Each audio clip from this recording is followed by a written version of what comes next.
But let's see what the differences are, and I'll be able to point them out here because I played Blue Protocol for quite a while now. Let's see what differences there are going to be between the Western release and the Japanese release. The first thing I think that they'll remove from the Japanese release to the Western release is that the titties in Blue Protocol, in the Japanese version, they jiggle. Oh my god, do they jiggle. And I think that's gone. That's absolutely gone in the Western release. They won't allow that, because I've noticed that the Western release, you can watch one human being spoon out someone's eyeballs and then eat their brain from the cavity. But as long as there's no titties in the frame, it's perfectly okay. So let's see what the different things are going to be here. 3 months ago, Amazon Games gave me a phone call to say, would I come down to London and check out Blue Protocol to see and give my input on the westernized version of the game? And I said, hey, yes, but do you know I'm not a big anime fan? Oh, no. I've tried your animation. I don't like it. It's fine. To which they said, perfect. That's mentally stable human being. It's exactly what we're looking for, because the anime stuff is fantastic, but underneath it is still an MMO, and we would love your insight on that. And I said, awesome. Can I? First trap. It's any underage girl's panty shot. Oh, dude. Oh, you have no idea. You have no idea. I'm not. They're not even panty shots because they're not even wearing anything over their panties, dude. Some of the character models and what people are running around in. Woo! Woo-hoo-hoo, the FBI is going to be knocking on some doors, that's all I'm saying, if they leave that in for the Western release.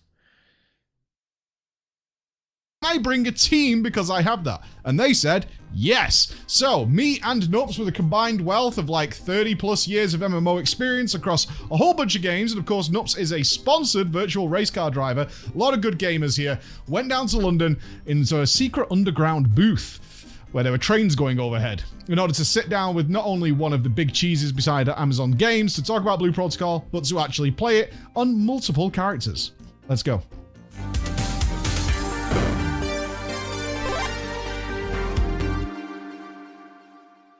There are always concerns when a big Eastern game is coming into the Western market. We had it with Lost Ark, and we've had it with other things, and I'm going to ask all... Oh, gee, let's see how Bot Ark is doing, huh? In the modern age. So Lost Ark, I think, I'm saying this now, this is my prediction.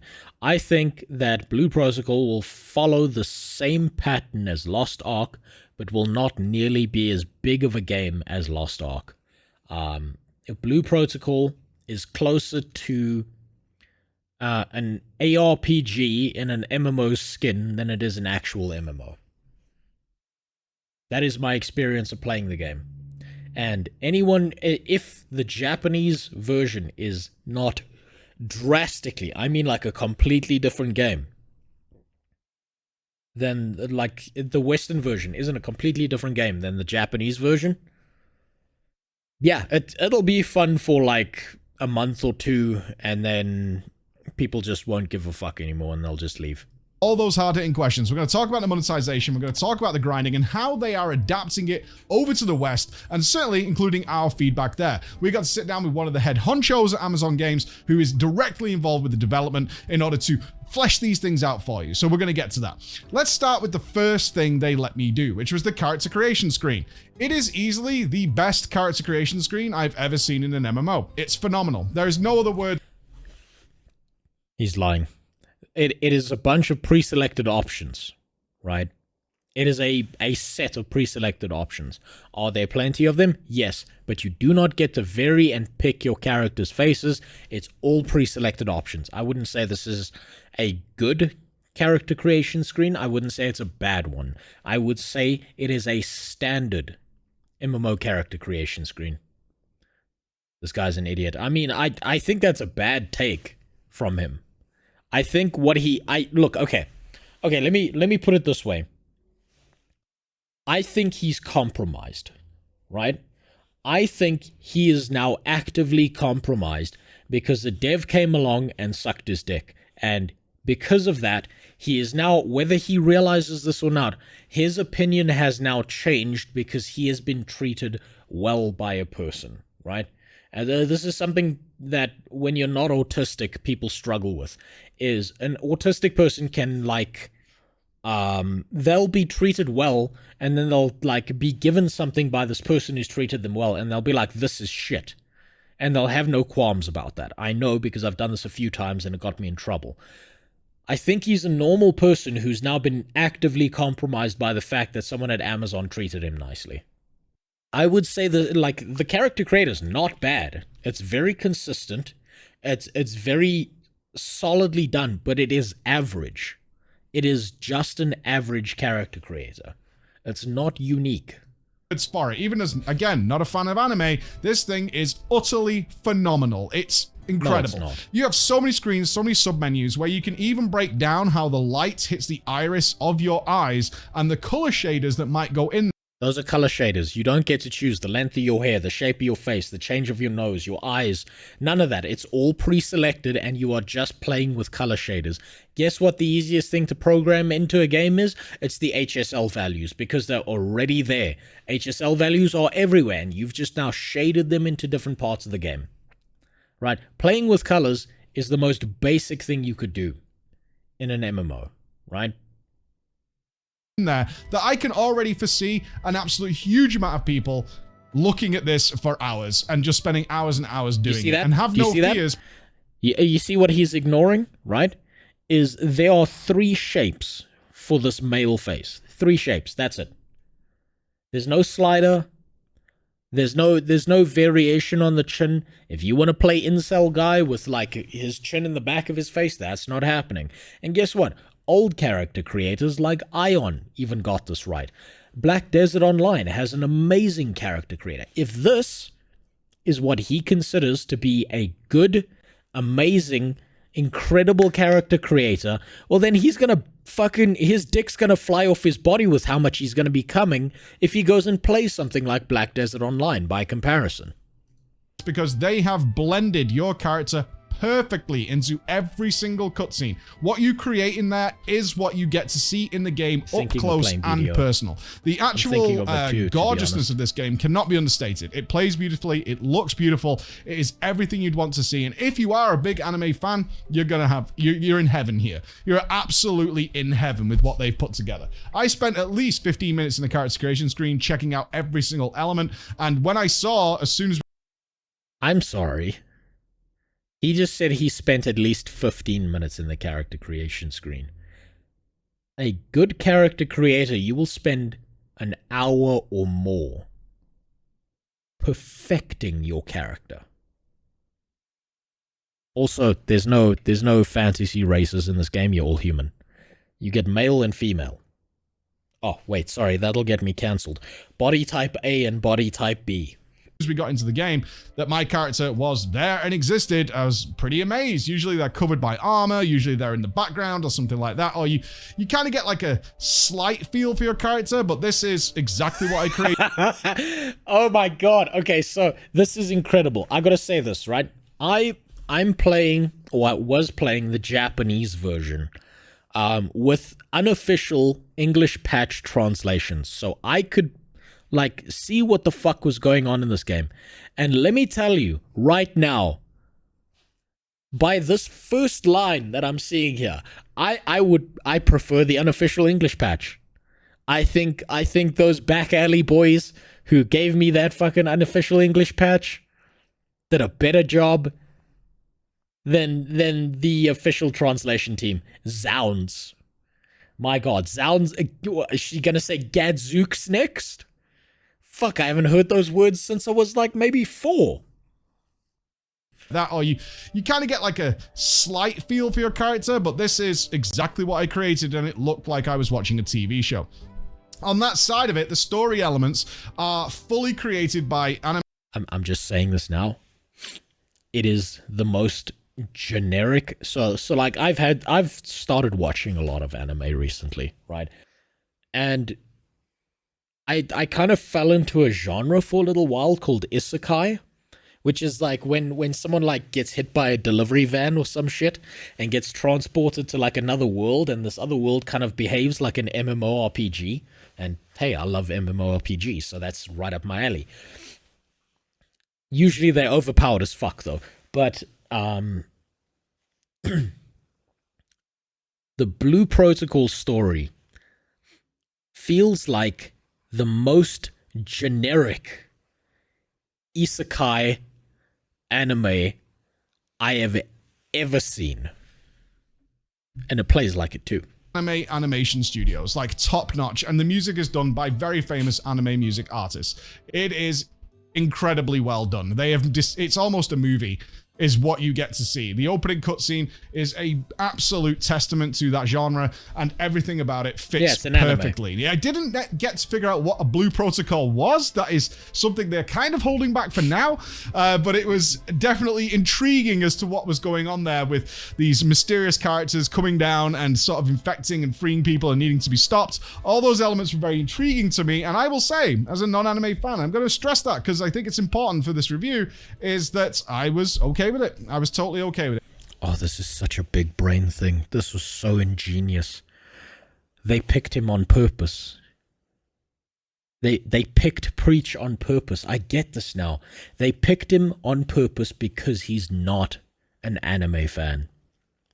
So he's not gonna spot all the problems with this. He's not gonna, because he's not entrenched in anime and the culture and the design and the deal with all of this. So this is all new to him. This is his first experience with it. And I can actually give you a comparative story here, right? My wife, before she met me, knew nothing about video games, right? I got her involved in video games. I indoctrinated her, right? But this was a slow process. The first video game that my wife ever played was Raid Shadow Legends. And she thought Raid Shadow Legends was the shit. And then one day, I bought her a Nintendo Switch. And I'm not a fan of the Legend of Zelda games, but I thought, you know what, she might like it. And also Animal Crossing. And the second she played those games, she was like, holy fuck, Raid Shadow Legends is dog shit. I'm not going back to that. That's all bullshit. I want to play actual video games that are interesting and fun and have detailed stories. They picked Preach for this because he is in the Raid Shadow Legends stage. He's in the Raid Shadow Legends stage right now. And he's got the blinders on. He can't see the forest through the trees. I don't understand why you would compromise the trust that your subscribers have in you for one video, unless he has a long-form deal with them. No, this is the thing, Ilgi, is I don't think he's actually compromising the trust of his subscribers. I think he's in what I consider the Raid Shadow Legends stage, right? Where this is his first or near first experience with any form of anime/Japanese kind of game like this. And because of that, he doesn't know, or he's not aware of how much better it can get. He's not doing this on purpose, or at least I don't think he is. I was absolutely fine with what was going on, and I very much look forward to playing through this story, as it's going to be very story focused for one big half of the game, with time gating to release massive chapters of this produced professionally by big animation studios. Like, there's a ton of effort going into it. Okay, this I will say. People will play this game for the story, right? They will play this game once for the story. They'll play it to the end where they can. They'll wait for the next patch, and then they'll play the next story section, and then they'll wait for the next patch, playing something else. I would say one of probably, like, if you care about this at all, like the story of this game is probably good enough that people will want to play through to see what's happening. but a lot of people are going to drop off because of the grind. Into that. So what was my day looking like with Amazon? Well, what they decided to do was break it down into several chapters. We had a allotted time to mess around with character creation, make our character, go into the starting zone and have a look around. Then they gave us another entire time to go up to a higher level zone where we got mounts and things like that to go and do some world exploration. And then for the finale of the day, we were given the opportunity to play a dungeon. We were able to play with other content creators that were there in a little 6-man team to go and experience one of the low-level dungeons that they have on offer in the game. Now, we do know that raids and things are coming. He probably experienced the very first dungeon, which is once you're geared enough, even when it drops your level, it tunes your level down to playing it, you can solo clear that dungeon in a good 3 minutes, right? It's not special or unique. It's super easy. And I think an important note here is that one of my... Oh, I'm going to have to just refresh this quick. 3 months ago. Seriously, though, like, I think if he's got this brief little period, this, like, this very brief initial period, and this is what his opinion is, it's probably that he's got the blinders on, because when you're playing something as well that's, like, new and novel, and you've never had any similar experiences to this before, it feels like... you come out of it with a far more positive outlook than you would had you played 100 hours. I think this is a lot of the time where a lot of MMO communities get really mad at someone when they haven't played like X amount of hours before reviewing a game, right? Concerns with Blue Protocol is that this game is already out. It's out in Japan. It was releasing Oh, come on. Don't do this to me. Korea shortly, but the Western version that's going to come with us is not coming out till next year. And I was very... This is not the video. This is for some reason just God hating me some more. I don't know why it's doing this. 3 months ago... Let me try that again in a different browser. God, I'm going to be stacking up browsers.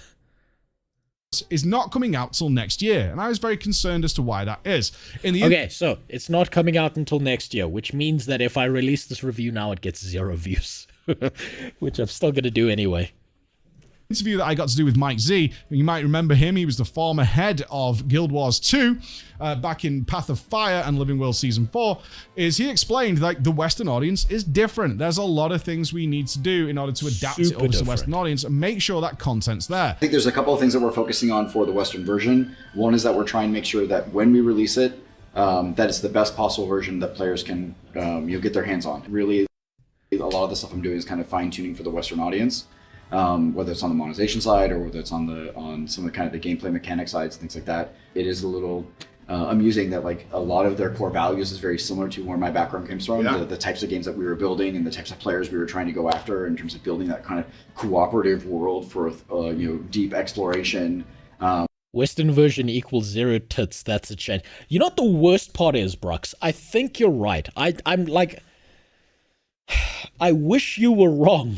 But I think you're right. And so far, he said nothing to me, right? I understand that he's probably under some NDA where he can't reveal certain details, blah, blah, blah.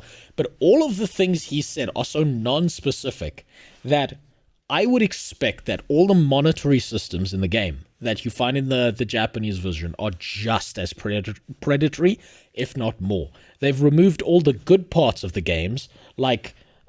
woman with tits jiggling, that's out. That's fucking out of there. When they say the best version of the game, all that means is they're going to be fixing some of the minor bugs, because I can tell you right now, even me running a VPN all the way to Japan with the latency I've got, that game runs pretty smoothly. And it's because the game is instanced to shit, right? If you thought Albion Online had a lot of instancing in it with all of its zones, ooh, Blue Protocol takes that to a new level. And, removing kill stealing, making it so resource nodes are shared for everyone. He just lied. He just lied. Listen to what he's going to say. Listen to what he's going to say. And, removing kill stealing. There is no kill stealing. There is no kill stealing currently in Blue Protocol. So he's not removing shit. If you tag a mob, if you do any damage to a mob, you get some form of reward from killing that mob. So there's no such thing as kill stealing. So he just lied. Making it so resource nodes are shared for everyone, that kind of... He lied again. Resources in Blue Protocol are already shared for everyone. They are already. If someone goes and harvests a node right now in the Japanese version of the game, and you go right after them and harvest the same node, you will get resources. It's not like they run out. Your resources are on a completely different table from everyone else in that zone. So he just lied twice. Those are not things that they're doing. Those are things that are already in the game.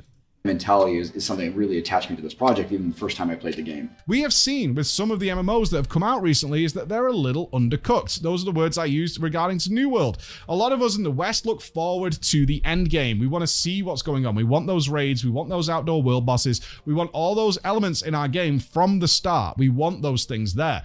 And this is one of the things that they're delaying the release for, to make sure it's all there and it's all working. I'm not sure that that's the reason, because there are already world bosses in the game. All those things they just spoke about are already in the game. I think they are trying to strategically place this launch for marketing reasons, based off of all the reasoning they've given so far. I'm not quite sure how much they're going to adapt for the West, but I severely doubt that if you play the Japanese version of Blue Protocol and you play the Western version of Blue Protocol, I don't think that the difference is going to be that big. Working perfectly and integrated, and of course, that the cache... But I will say this. The game does run incredibly smoothly, right? Smooth as a baby's ass. This game runs real smooth. Shop has been modified to the West. More on that later. Let's talk about the world zone exploration. So when I got thrown out of the main city, which was again gorgeous and very lively, I then got to go out into the world. First of all, instant cast mounting. Oh, praise be. Praise be. I don't know why that's so special. Guild Wars 2 does that. I think the only game I think maybe he's so impressed by instant cast mounting, mostly because he's played World of Warcraft for so long, and that's a channeled mount thing. God, I am so over mount times, cast times for getting onto mounts. It was immediately noticeable to me. It's like, oh, I could just jump on a mount, fantastic, and go and explore. And immediately off I did. I wanted to play to my strengths, which is gameplay. Now, I picked various classes to play around on. I focused primarily on the Hunter, and Nups focused primarily on the Melee. There were other classes we wanted to play, but we just didn't have time to play them all. And I will point out here that this is not a final review. By the way, that's the class I played. And he chose the worst abilities. He chose the worst fucking abilities. Of the game by any means. A good MMO review, as many of the times I've spoken to the development studios of also, MMOs. Just quick note. Look at the ability bar there. Tell me, does that look like an ability bar for an MMO? Right? Like, you don't even have to answer this, because you're probably thinking in your head, no, it doesn't. That ability bar looks like it's set out for consoles and mobile phones, which I'm sure there's going to be a mobile phone release in the future. And I can say this about this game. It has fantastic visuals. It looks aesthetically pleasing. And so on a phone, it's going to look even better. And it'll probably run on a phone perfectly fine. But what I will say is the abilities are set out the way you set out abilities in either a MOBA or an ARPG. Not the way it's set out in an MMO. And I think that's on purpose.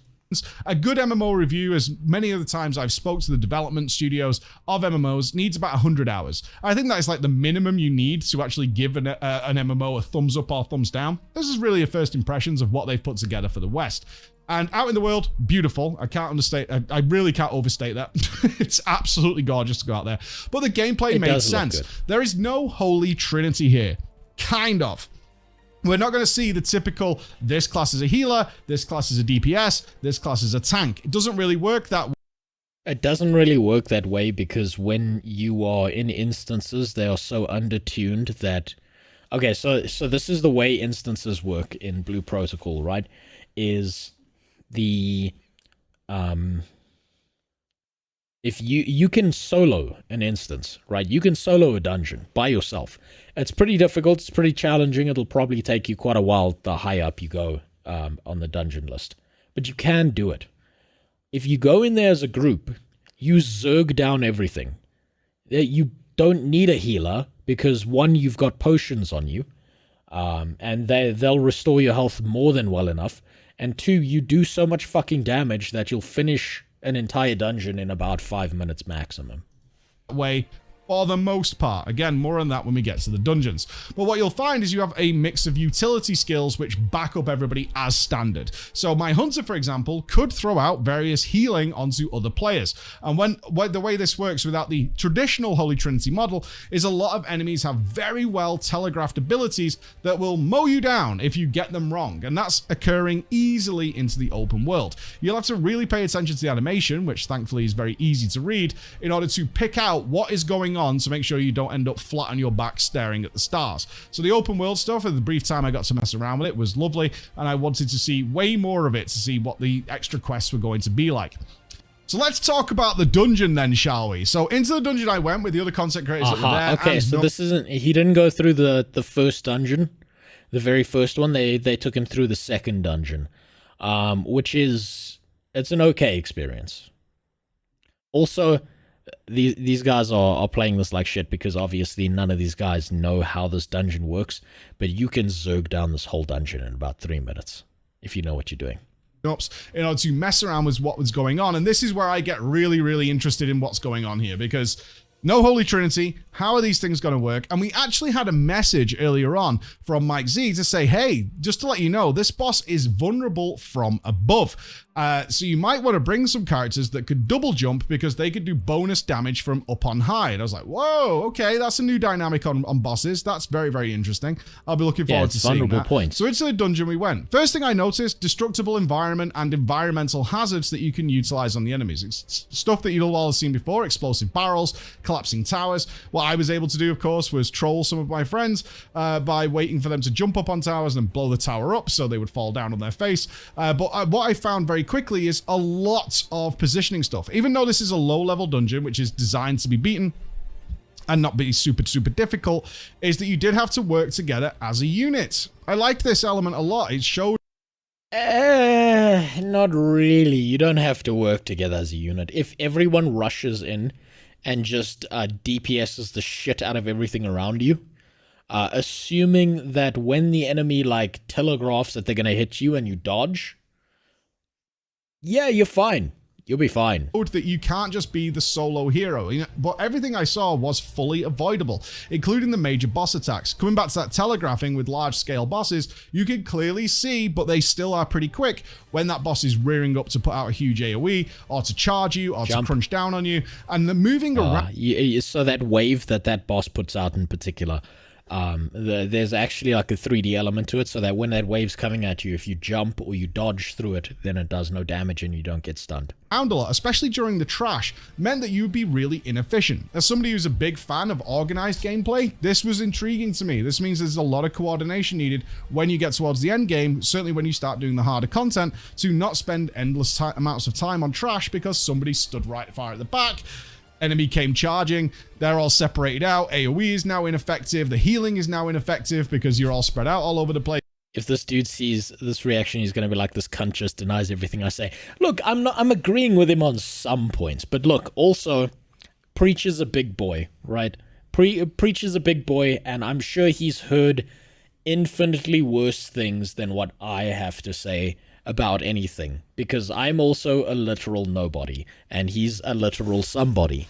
I do think he's wrong, and I think he's being misled by the devs, but at the same time, I just disagree with him, and that's okay. I'm sure he's a big enough boy that he doesn't that his ego doesn't need to go out and shit on someone who disagrees with him. So that's fine. Place, and you need to keep a constant awareness of where you are. This dungeon was gorgeous, absolutely wonderful, and the last boss, as you can see by Nups, diving on its back, able to be stunned when you utilized those features, bringing its break bar down, allowing you to stun it, give a vulnerability, allowing you to pump more and more damage. Let's talk about the classes while we're in the dungeon then. By the way, I'm just saying Dick and Ball's weapon is the best DPS weapon. End of story. Don't at me. So I played the Ranger style class, the Hunter style class. And what you can see is I'm also the healer of the group, along with a couple of other players who are putting out off healing. Now, first thing you'll notice is, of course, not everybody, because it's our first time playing, understood a lot of the ground markers that were going on. So you'll actually see me trying to heal people who got hit by mechanics. They're running out of it because they think they're going to get AoE'd. Classic gameplay that you're going to see in a pug. But then when talking to Mike Z, what we found out later is it's the actual character depth that you're going to get to see more of when the challenge rises. I said earlier there's no holy trinity. That's kind of true. However, yeah, it's kind of true, because you can have a dungeon run where you're all just bow users, or you're all just Dick and Ball users, or you're all just mages that just shit out damage as hard as possible. But there is also a sword and shield build that is technically supposed to be the tank, and the hunter is everyone's heal slut. That's just how it works. However, your characters are designed in such a way for massive modification. This is where the depth of the game is going to come from. Now, I want to preface this by saying I did not get to play with this, but I did get to see the menu with a lot of the choices that were available to me, such as increased threat, being able to help people in different ways, along with things called battle echoes, which will allow you to modify your character even more, means... Aha, so that's what they're calling them. They're calling them echoes. Okay, so what he's talking about is, okay, so in the Japanese version, the direct translation of it is something called an imagine, right? It's basically just a summon. It's like a creature you summon, and it can give you a buff, or it can debuff your enemy, or it can do damage. But generally speaking, it's just like a free ability that everyone else can use. There's a greater amount of synergy here when you start working together as an organized team. Now, let's come back to that, because I feel like people might get worried that this is going to be like a very strict team-based game. Absolutely. Okay, I understand now. I comprehend. Okay, no. Okay, so this is out of context, because his character is way higher level in that dungeon, but over here I saw that he had none of the oh wait, I've got it wrong. Augment echoes. That's what they're calling them. This is your Pokemon badge system, right? So in Blue Protocol, and I think this is disgustingly impressive, your gear, the gear you're wearing, doesn't change at all. It is 100% cosmetic. But these little Pokemon badges down here in the bottom right corner, that's where your gear stats come from, which is impressively sickening, because it means if you want your character to look different at all, you've got to go into the cash shop.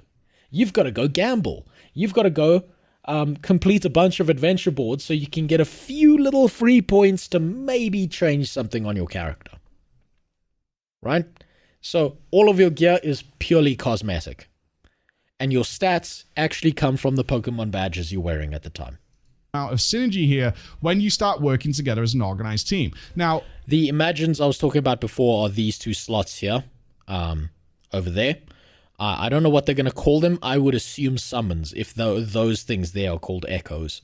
Let's come back to that, because I feel like people might get worried that this is going to be like a very strict team-based game. Absolutely not. And this is where Mike Z's input came in vital, because as you know, Guild Wars 2, or maybe you don't know, is very, very good at making sure that you can play that game entirely solo. Yeah, if there is a massive event going on, you can very quickly, and the game supports that, join in even if you don't know what's going on. People can elect to be leaders of those groups, and they take that responsibility very, very highly. Blue Protocol is going to be similar in that vein. Under the condition that you are within the correct level bracket. So what he's talking about is there are like events where like a world boss will show up in a certain zone, and you can get involved and attack and kill that world boss, and even if you're not in a group, you will get rewards. But, and this is very important, if you are too low level, you do 0 damage to that boss. You do that, like literal 0. Like you will hit the enemy and you see this number popping up here that says 296 because that's the damage he's doing. If that boss is out of your level range, it just shows 0. You do no damage. When elite enemies do spawn out in the open worlds and the call goes out in order to get in there and deal with this massive enemy, the game is going to naturally and organically draw people together and allow you to work together as a team despite the fact that you're a solo player. From beginning to end, you can play the storyline by yourself. Yeah. And so when you're out there, even if I'm not in a party, true. I'm going to be more effective when there are other players around, and that's the way that the open world is designed. And then on top of that, yes, they do actually have some content, especially right now. There's some more elite bosses that will show up in the open world, very similar to the event system. That is, well, once there's a marker on there, once there's kind of a shout, players are going to be drawn to this, and the game just naturally supports this idea of organic play between people who may be more single player minded and more group minded players to come together and tackle some really big challenges. While you will of course have the option to join guilds and get more organized if this is a game for you, if you want to be that solo guy out in the world, that is absolutely fine. And that was very, very presentative. This game is very much built for solo players, right? Very much built for that. Like more than anything else, it's built for solo players. When it came to modifying your skills with an organized team to say, hey, we want that guy to hold more threat, this guy to do more healing, these guys to do more synergetic DPS with each other, but absolutely not necessary in the pug world. If you're going to be pugging, your character is going to do what your character is going to do, and that's absolutely fine as well. Both of these elements coexist together, and I really look forward to seeing how that plays out. I just mentioned there being solo out in the world and doing all those kinds of things. And this makes people a little worried about grind. Now, grind is something that the East, who have already had the game out, have complained about a little bit. So, ooh, they've more than complained about it. The grind in this game is pretty bad. I think the worst part about the grind in Blue Protocol, from what I've seen so far, is not that it exists, it's that it's not integrated into everything else. It's just, hey, go kill 30 of this thing because I tell you to. It's not part of a story. It's not part of like some element in the game. It's just you gotta kill these if you want to progress. So fuck you, go kill them. So we brought that up in interviews, and I'm actually going to let Mike Z answer this question as to how they intend this to play out. Some of the feedback from the players was, hey, this feels like it's not rewarding enough, or it doesn't feel like it's respecting my time as a player as much. And so the dev team absolutely heard that. This was also feedback that we were kind of giving to them as well in terms of either user research studies or market research studies or even internal play tests, just about like being aware of kind of that global perspective that we were talking about earlier. And they took the time to focus on it. And so that was one of the reasons why they actually ended up pushing out a little bit longer than they were expecting, was because they... Yeah, all they need to do is try and figure out a way to better integrate what are they called? Adventure boards into the game itself to make it feel like you give a shit about completing an adventure board, because you're kind of forced to. But also drop rates for certain things are so fucking low that you get to these bottlenecks where you've got to farm out like 1,000,001 of a certain mob trying to get a rare drop from them so you can upgrade your weapon. And that just, I mean, to craft a new weapon that's of a higher level, and that just does not feel good. Maybe I just can't get into anime games personally.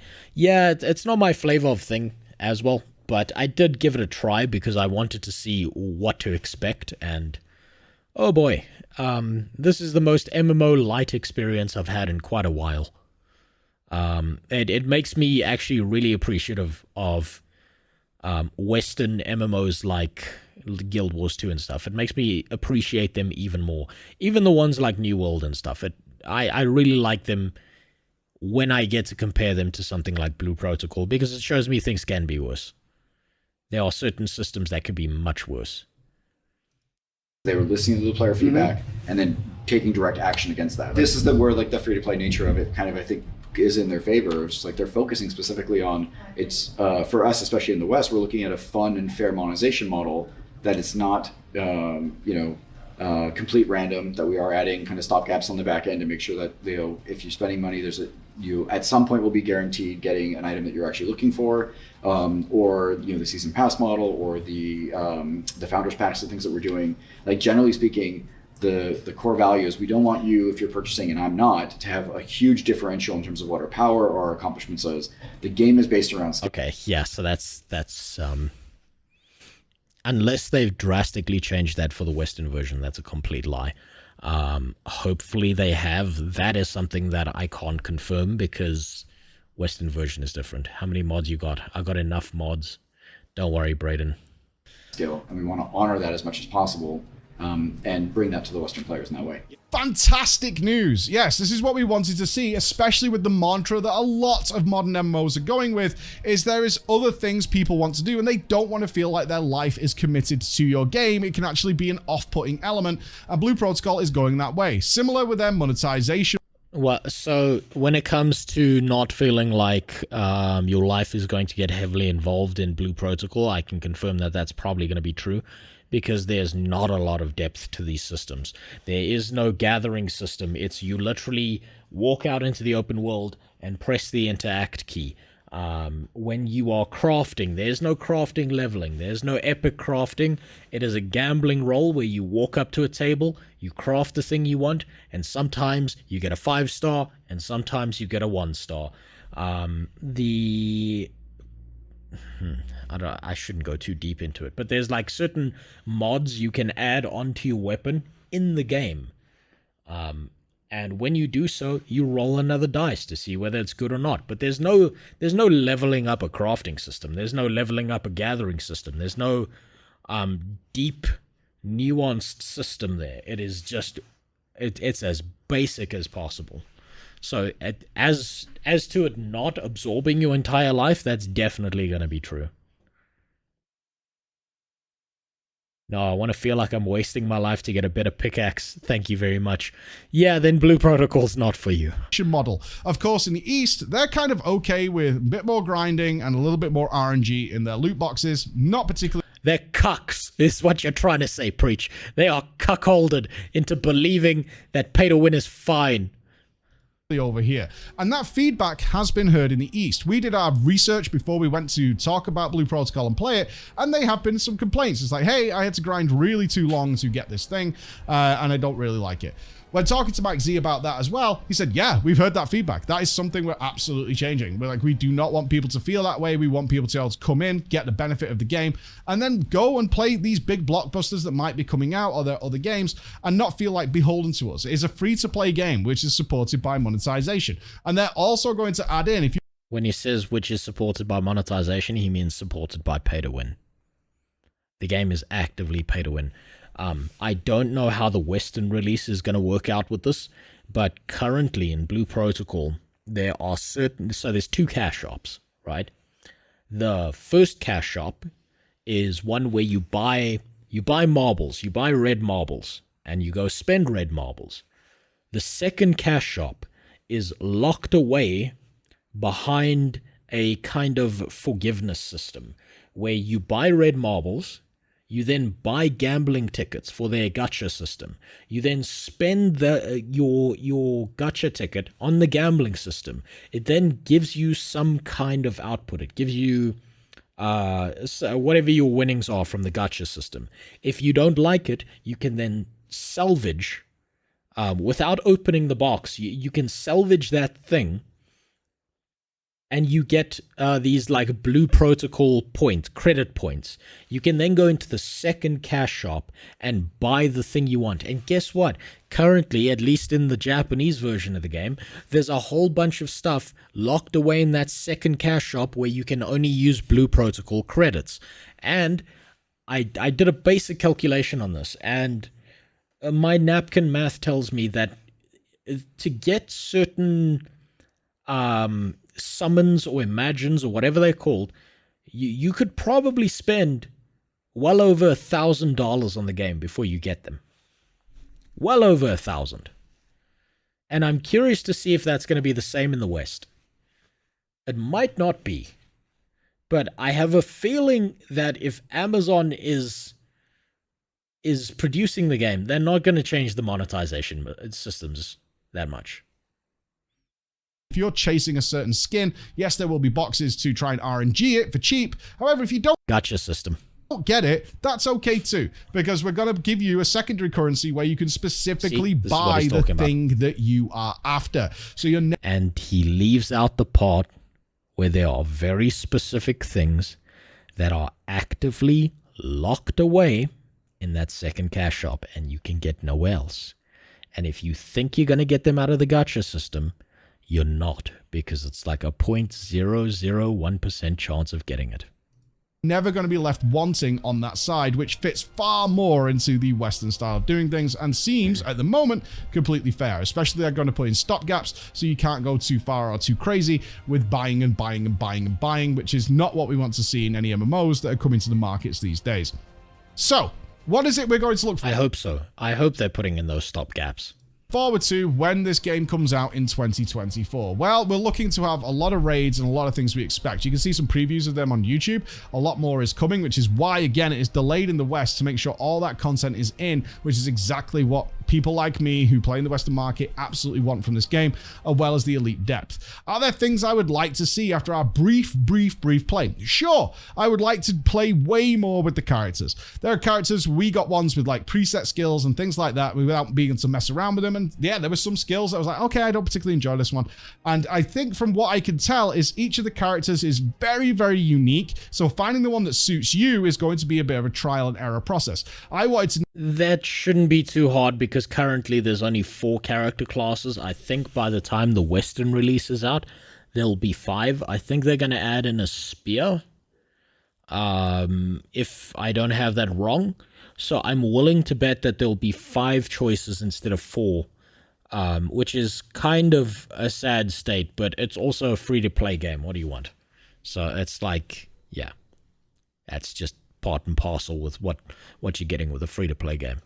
Next, try the super quick blade to find out how that one goes, but I didn't have time to do that, and that is something I'm looking forward to when I come in. There were some skills that my character had that felt like they were ineffective and I wanted to mess them around, or perhaps Nupsy's feedback on this is one of his huge abilities just had a bit of a long wind up that kind of took him out of the gameplay for a little while, and he wanted to switch it up and mess it around. That's what that won't be a problem on the final release because your weapons for your class, you can switch out the abilities.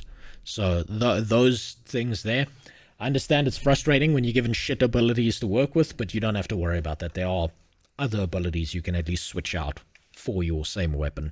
I'm looking forward for Blue Protocol is to dive into these classes, really find the one that suits me perfectly, and see about this depth that Mike Z talked about. It's like, where is it when I can adjust myself to playing with my teammates so we can put together some super cool, fun teams and defeat some really hard bosses. I'm looking forward to this one. I was surprised. The anime stuff was obviously going to be something that didn't directly appeal to me, but what we found underneath is seemingly a pretty decent MMO. One thing I'm really happy about is the delay. This is a good idea. Make sure it fits the mold that you want to target over in the West. Make sure it's ready, make sure it's good, and using the feedback, and this is kind of something they were okay with, is like using the feedback. The game is already out in Japan, it'll be out in Korea. Let's make sure we see what they're dealing with, and then we can adapt it over to the West. They did say they want to keep the games pretty much on parity with some slight differences, because obviously it's hard, otherwise you're developing 3 games, but there are adjustments that need to be made, and then... Yeah, that just kind of confirms to me that my review for the Western version, so the review I'm doing using the Japanese version of the game is going to be mostly relevant for the Western version of the game. That's what that just confirmed to me. And this is not a very deep game. I'm so happy that they actually listened to our feedback. It was great to sit there, play through it, use our experience to say, hey, what about this? What about that? And they were very open to that. So we'll be looking forward to this in 2024. I'm very excited to get under the hood and see where this game takes us. And of all the new MMOs that are coming out, this is the one that seems to be appealing to me the most so far. Thank you very much for watching. Thank you to Amazon for giving us this time to go down. Appreciate you guys. I'll see you again. Bye-bye. Oh boy. Oh boy, I'm gonna be upsetting so many anime fanboys with my review. I'm just realizing this now because this game is very shallow. It is a free-to-play game, keep that in mind, but Path of Exile is also a free-to-play game, and that one is very in-depth and incredible. So I'm not sure I can hide behind me saying it's a free-to-play game, so that makes it okay, right? Just think about what I said earlier. I personally think after playing Blue Protocol, it'll be fun for about a month or two for most people before people just stop caring. There might be a select group that gets really into it, gets to the end game, then just puts the game down, waits for the next patch, and then shows up for the next patch, does that content, drops the game again. But this game will be pay to win. It will be very heavily influenced by its gambling systems because that's how they're going to make their money. And you can bet your sweet little ass cheeks that all the best gear, the best looking stuff, the cosmetics, the practical effects, the practical gear, all of that's going to be hidden behind like the cash shop systems. There's no way it's not. There's just zero way that it's not.